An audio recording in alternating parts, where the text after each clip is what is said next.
어느 목사님이 하시는 얘기를 들었는데 이 목사님 대학교 다닐 때 소위 말하는 운동권이었대요. 그래서 사회정의를 주장하며 데모를 열심히 했었는데 그렇다고 해서 뭐 데모를 주동하는 정도는 아니고 여기도 참가하고 했었는데 자꾸 친구가 그런 얘기하는 거예요. 데모할 때마다 야 네가 앞에 서라. 아니, 앞에 서면 상당히 위험하잖아요. 저도 데모를 많이 했지만 다치기 쉽고 위험한데 자꾸 자기 보고 앞에 서라고. 그래서 한 번은 한마디 했대요. 야 니나 앞장서지 왜 나보고 자꾸 앞장서라고 하냐. 그러니까 그 친구가 정색을 하면서 당연하다더니 않으면서 하는 말이 야 임마 너는 죽어도 부활하잖아. 그래서 그 얘기를 듣고 너무나 큰 충격을 받은 거예요 이번에. 정말 나는 부활의 신앙 가지고 있는데 그런 생각하고 정말 믿음으로 또 복음 전하게 됐다는 얘기를 들었는데요. 여러분 정말 우리는 예수님이 무덤 문을 여시고 부활하셨다.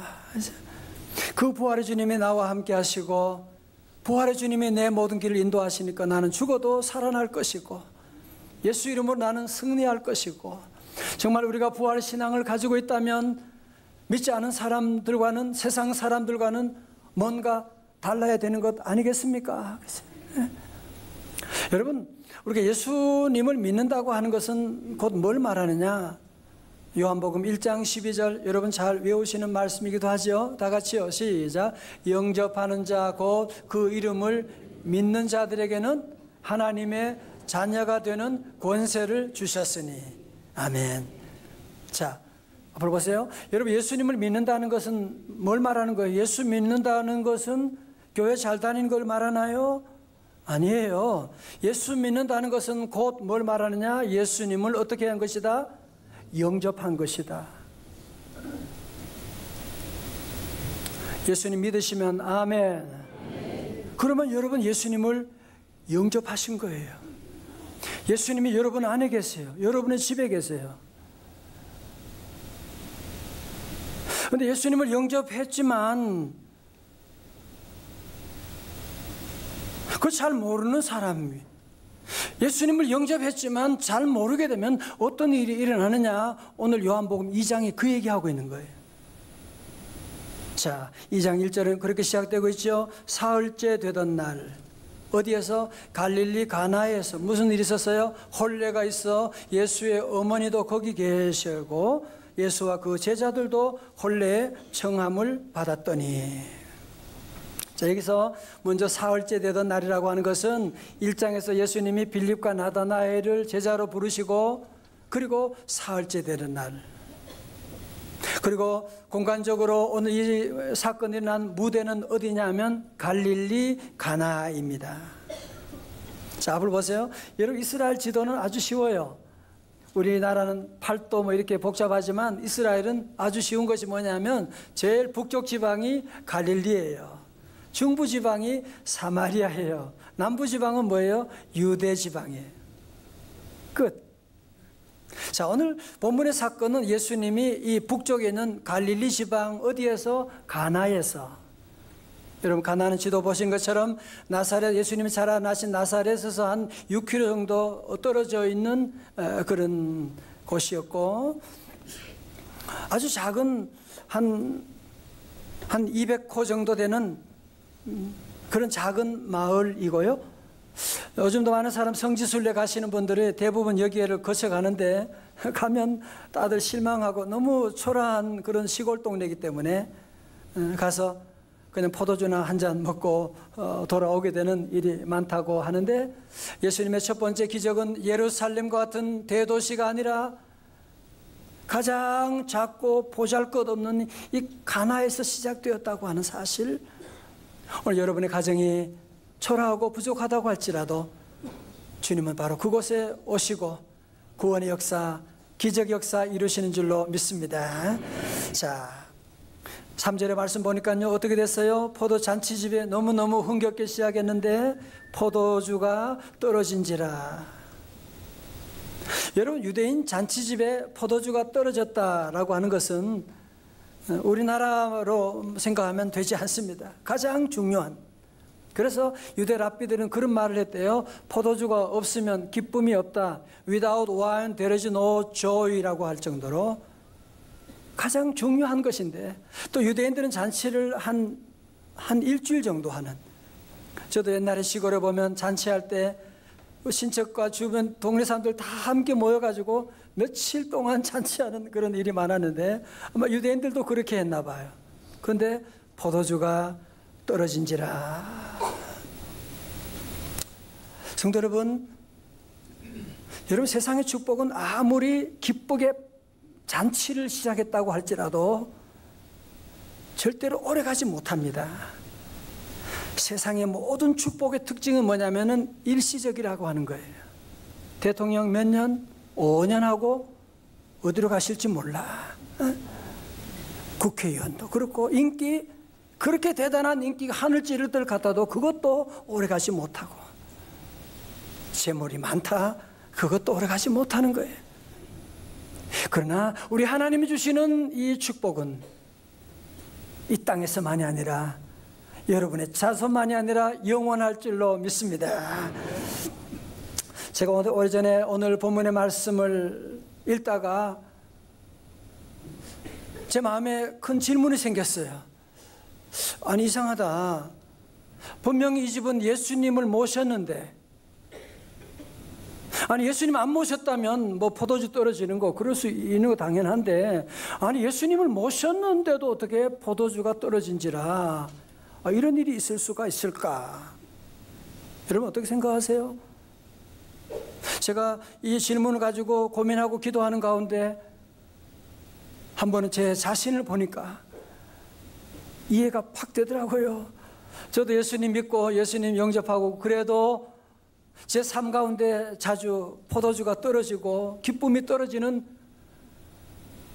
그런 큰 아픔을 겪는 일이 많았기 때문에, 바로 이런 것을 말하는 것이구나 하는 것을 보고 이 말씀을 깨닫게 됐던 거거든요.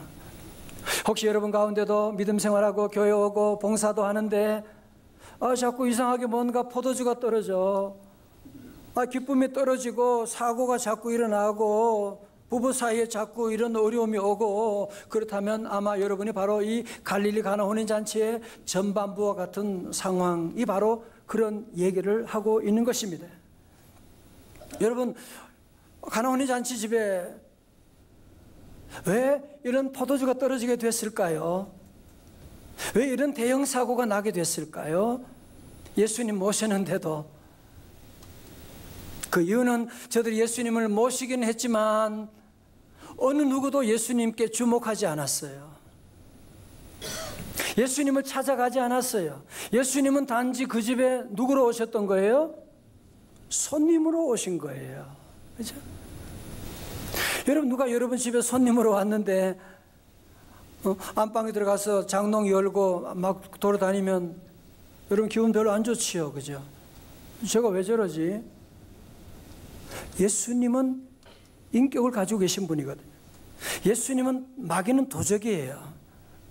마귀는 여러분이 원치 않아도 우리 안에 미운 마음, 음란한 마음, 마귀는 항상 도적처럼 들어와요. 예수님은 항상 들어오실 때도 문을 두드리고 들어오시는 거예요. 문을 열면 내가 그에게로 들어갈 것이고, 예수님을 믿어도 여러분이 내가 주인 되고 예수님을 손님으로 그냥 그렇게 살아가면 여러분의 가정에도 어떻게 된다? 포도주가 떨어질 수가 있다라고 하는 것을 우리에게 얘기하고 있는. 전 이 말씀을 제가 대신방이나 이럴 때 자주 말씀드린 거, 이 말씀이 바로 복음의 핵심이기 때문에 그렇습니다. 자, 이제 대반전이 시작되는데요. 누구로부터 시작되느냐 하면 그것은 바로 영적인 센스가 있는 예수님의 어머니로부터 시작되고 있는 거예요. 여러분, 오늘 본문의 말씀 보면 사도 요한은 예수님의 어머니 이름을 얘기하지 않는 거예요. 오직 예수님만을 높이는 것이고, 가톨릭에서는 예수님 어머니를 원죄가 없으신 성모 마리아, 성경 어디에도 그런 말이 없는데, 단지 예수님의 어머니는 예수님께 와서 이런 위기를 어떻게 풀어나갑니까? 예수님께 기도하잖아요. 자, 보세요. 그는 먼저 3절의 말씀 가운데 포도주가 떨어진지라. 그 다음에 어떻게 해요? 예수의 어머니가 누구에게 달려가는 거예요? 예수에게 이르되. 예수님의 어머니 마리아도 예수님께 달려가는 거예요. 앞을 보세요. 여러분, 사실은 우리가 어려운 위기가 오면 이게 참 쉽지 않아요. 그죠? 쉬운 일인데도 이런 포도주가 떨어졌다 그러면 주인 찾아가서 따지고, 이게 뭐 주인 준비를 이따구로. 연회장은 그렇게 생각이 없어. 주인은 부조는 그렇게 많이 받아놓고 이게 뭐 하는 짓이야. 아니면 신랑 신부한테 가서 이 얘기하면 무슨 소용이 있겠어요. 그죠? 그래서 예수님의 어머니는 이 문제 위기 가운데 제일 먼저 예수님을 찾아가서 뭐라고요? 저들에게 포도주가 없다 하니. 여러분, 이게 바로 기도예요. 기도 쉽습니다. 기도는 간단합니다. 기도를 복잡하게 하는 것이 바로 마귀의 작전이에요. 여러분, 기도는 어떻게 하느냐? 예수님, 포도주 떨어졌습니다. 주님, 나 몸이 많이 아파요. 나 정말 마음이 너무 아파요, 주님. 주님, 나 우리 아이들 너무 힘들어요. 주님, 어떻게 하죠? 재정적인 문제로 지금 빚 문제가 지금 심각한데요, 주님. 직장 벌써 1년이 지났어요, 주님. 뭐 이렇게 해주세요, 저렇게 해주세요 그러지 말아요. 그냥 여러분이 있는 문제를 그대로 주님께 나가서, 주님, 나 너무 힘들어요. 그냥 그렇게 하면 돼요. 그게 아주 좋은 기도예요. 자, 오늘 본문의 말씀 계속해서 보면 예수님의 어머니의 부탁을 받은 예수님의 반응이 어떻습니까? 4절 보면 전혀 황당한 반응이 나오는데요. 예수께서 이르시되 여자여, 나와 무슨 상관이 있나이까? 내 때가 아직 이르지 아니하였나이다. 예수님의 첫 반응이 너무 싸늘하잖아요.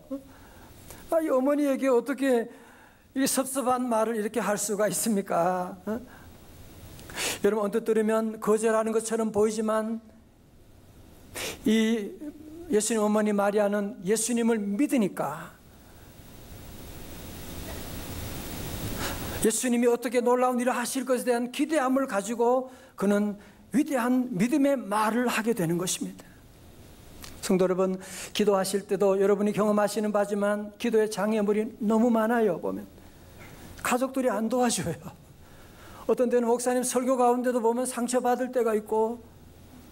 여러분, 그래도 기도 생활할 때 절대로 시험되는 없기를 주의 이름으로 축원합니다. 기도는 반드시 응답받습니다. 보세요. 이 예수님 어머니는 믿음의 말을 하는 거예요. 시험 들지 않는 거예요. 6절이 참 5절이 놀라워요. 그의 어머니가 하인들에게 이르되 너희에게 무슨 말씀을 하시든지 그대로 하라 하니라. 이건 무슨 말이에요? 더 이상 이 예수님을 손님이 아니라 누구로 모시라는 거예요? 주인으로 모시라, 그 얘기죠. 여기 나오는 하인이라고 하는 단어는 헬라어로는 디아코노스라고 하는, 여러분의 집사가 디아코노스예요. 이 사람들은 고용된 사람이 아니고요, 돈 받고 일하는 사람이 아니라 자발적으로 잔치집에 도와주는 사람들이에요. 그러니까 뭐 반드시 해야 될 의무가 있는 건 아니지요. 그럼에도 불구하고 6절 보세요. 거기에 유대인의 정결 예식을 따라 두세 통 드는 돌 항아리가 몇 개 있어요? 6이 놓여 있는 거예요. 여러분, 잔치집에 한 100리터 드는 그 돌 항아리가 6개 있는데 그건 뭐 하는 거냐면 손 씻을 때 밖에 다녀오면 발 씻고 하는 그런 물을 담아두는 그런 통이었거든요. 자, 그런데 7절에서 예수님께서 하시는 말씀 보세요. 예수께서 그들에게 이르시되 돌 항아리에 물을 채우라. 이제 예수님은 더 이상 손님이 아니라 주인처럼 움직이시고 명령하시는 거예요. 자, 절 보세요. 여러분, 사실은 요즘 같으면 물 떠오는 게 뭐 그리고 수도 꼭지 틀면 물이 쫙 나오니까 그렇지만 옛날에는 그렇지 않아요. 제가 어릴 때만 해도 물을 떠온다고 하는 것은 저 멀리 그 동네 우물에 가서 두레박을 넣어가지고 깊은 곳에 30m 되는 물을 해가지고 물을 담아가지고 어깨 쉬고 가지고 와야 되는 것인데, 이거 뭐 하려고 지금 정결 예식을 위해서 담아두는 그 물통에 꾸정물 같은 거 담는데 거기다가 물을 담으라고 하는 겁니까? 그래도 이 사람들 어떻게 했어요? 두말하지 않고 아귀까지 채우니 가득히 태웠다는 거예요. 가득히 채웠다는 것입니다. 여러분, 흥미로운 것은 예수님은 하나님의 아들이시니까 물이 변하여 포도주 만들 때 그냥 포도주야 나올지어다 뚱따당 뚱 그러면 될 텐데 말이죠. 주님은 그렇게 하지 않으시는 거예요. 재료를 사용하시는 거예요.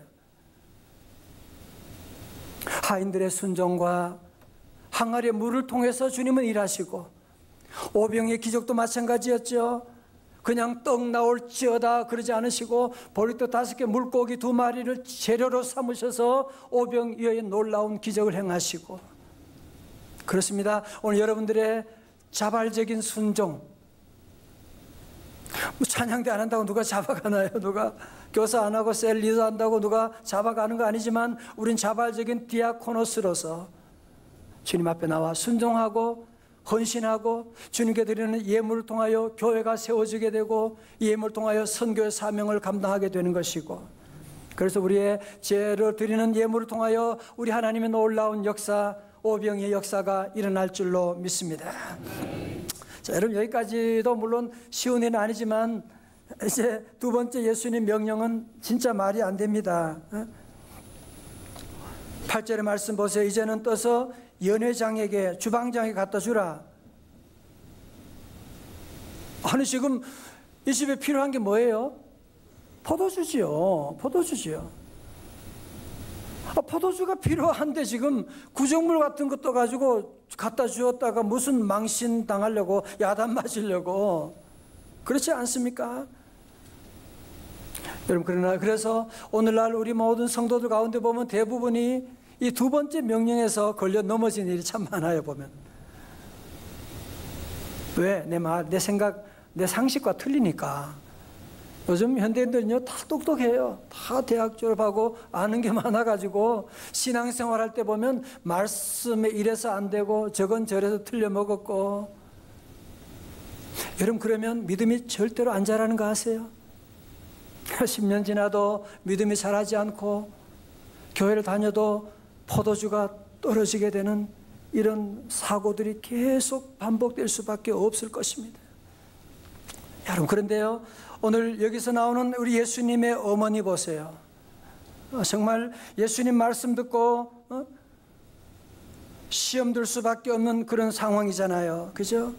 그래도 예수님의 어머니는 시험 들지 않고 주님 말씀대로 순종하고 나가는 겁니다. 자, 8절의 말씀 한번 봅니다. 8절입니다. 다 같이요. 시작.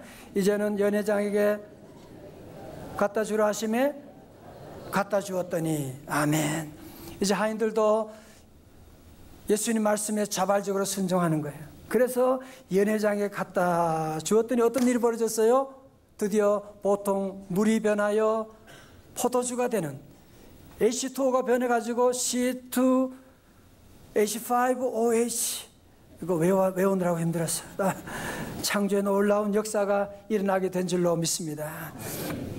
영국의 시인 바이런의 이야기입니다. 케임브리지 대학교 다닐 때 기말고사의 가나 혼인잔치에서 물을 포도주로 바꾸신 예수님의 기적에 대해서 논하라 그랬더니만, 시험 시간 내내 답을 쓰지 않던 바이런이 마지막에 쓴 답안이 물이 그의 주인을 만나니 얼굴이 붉어지더라.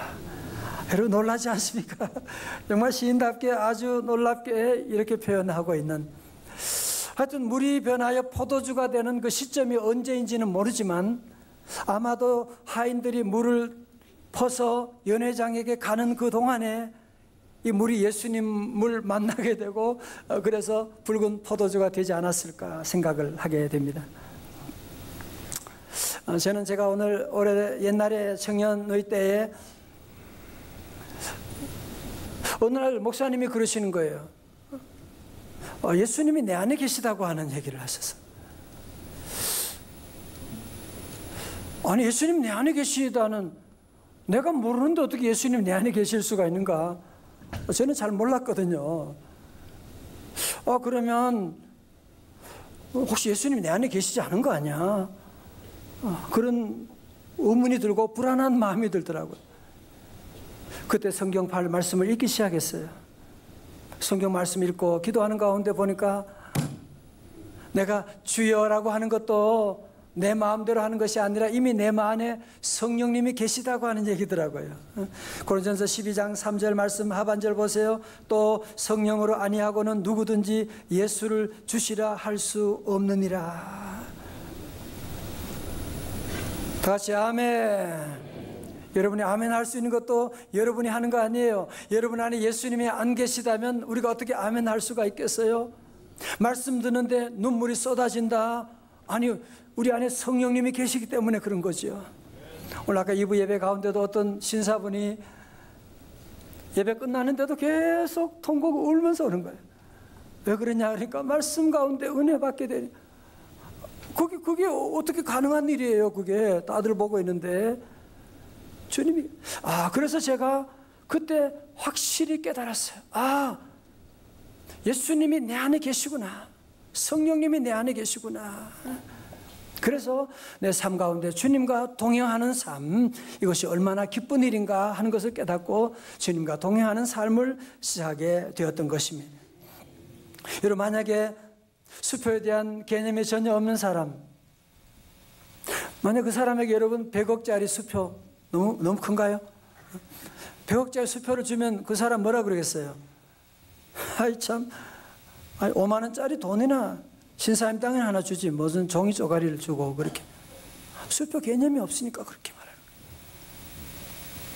여러분, 예수님을 모셨다고 하는, 예수님이 내 안에 계시다고 하는 개념이 없게 되면 차라리 돈 1,000만 원 주지 뭘 예수님이 계시고 그게 뭐가 중요해. 여러분, 아닙니다. 돈 1,000만 원이 있다가도 없어지는 것인데 우리 성도들은 늘 이거 하나를 기억하셔야 돼요. 결혼한 사람은 아내가 있다. 회사 가서도 아내가 있는 거지. 남편이 여러분과 함께 하는 거죠. 우리 예수 믿는 성도들, 명성의 가족들은 항상 예수님이 나와 함께 계신다. 믿으시면 아멘. 예수님이 내 안에 계시다.